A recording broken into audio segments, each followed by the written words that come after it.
Social media has the power to amplify comparison and allow the viewers to believe that everyone can live under someone's identity.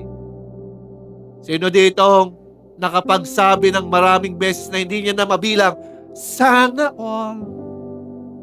Ang social media has that kind of power na ina-amplify ang buhay ng iba at ikaw naman ginugusto mo ang buhay ng iba.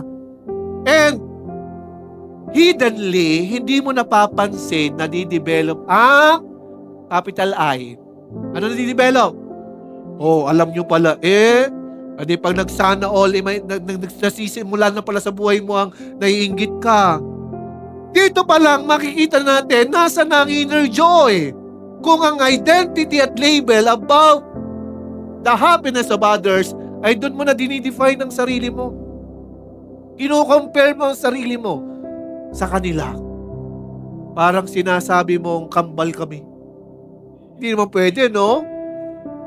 At hindi rin papayag kung sinabihan mong kakambal mo siya.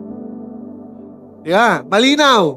Kaya, doon pa lang, mapapansin natin, the enemy has already taken your heart.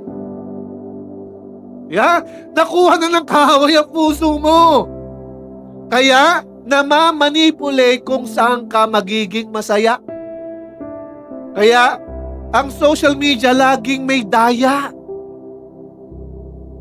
Sa cellphone pa lang, niloloko natin ang ating mga sarili.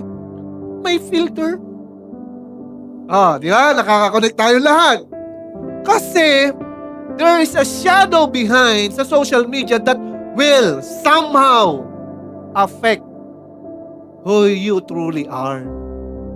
Aapektuhan nito yung mismong ikaw na nais ng Lord.